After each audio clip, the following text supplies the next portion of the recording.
Imagine a galaxy where the Jedi believe they've wiped out the Sith, and for nearly 1,000 years, they think they're in the clear. But that's far from the truth. Long before Darth Plagueis, other Sith Lords were already laying the groundwork for the Sith's return. These Sith were masters of the long game, understanding that brute force wouldn't win the day. They needed to be smarter, more patient. These early Sith began quietly building their power, manipulating key figures, and embedding themselves in the galaxy's power structures. While they weren't directly pulling the strings in the Senate just yet, they were setting the stage for future Sith like Plagueis and Sidious to step in and exploit the Republic's weaknesses. They were planting the seeds of corruption, influencing the creation of organizations that would later play crucial roles in the galaxy's downfall, and ensuring that the Jedi would be unprepared for what was coming. Now, let's talk about Exegol. This is no ordinary planet. It's an ancient world drenched in the dark side of the Force, hidden deep in the unknown regions.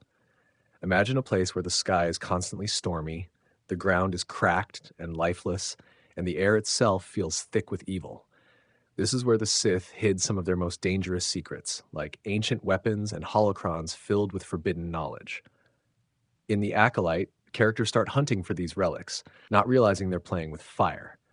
These artifacts aren't just old, they're alive with the dark side. They can corrupt anyone who gets too close, twisting them into something evil. And Exegol? It's not just a hiding place, it's like a giant battery for the dark side, waiting for the right moment to unleash its power. Then there's the Seeker, one of the most mysterious characters in the story. The Seeker isn't really a Jedi, but they're not a Sith either. Instead, they walk a path all their own, chasing after ancient knowledge and lost relics of the Force. The Seeker is on a mission, digging into the past to uncover secrets that the Jedi and Sith have forgotten, or maybe never knew at all. What makes the Seeker so interesting is that they're not bound by the same rules as the Jedi or the Sith. They might use dark side techniques, but they're not fully evil. They're like a shadow slipping through the cracks of the galaxy, always one step ahead of both the Jedi and the Sith. Their journey takes them to the farthest reaches of the galaxy, to places where the Force is wild and unpredictable. The Seeker's goal? To find power, not for good or evil, but for understanding something even deeper about the Force. Finally, we've got something truly wild. Virgin Scatter. Imagine places in the galaxy where the Force itself is broken, like a shattered mirror. These vergences are zones where the light and dark sides of the Force are constantly at war, creating chaos. Time and space get twisted. One moment you're walking forward, the next you're stuck in a loop, or maybe you end up somewhere completely different.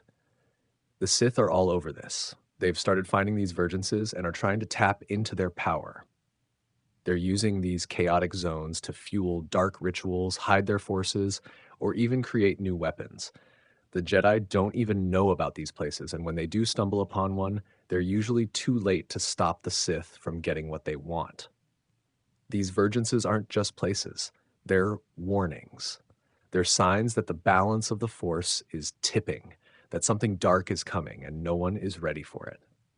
The galaxy is starting to crack, and the Sith are there, ready to exploit every fracture. The Acolyte isn't just about good versus evil. It's about the hidden darkness that's always been there, growing stronger while the Jedi remain unaware. The Sith's rise is inevitable, and this series gives us a glimpse into how they began turning the tide, long before the events we know.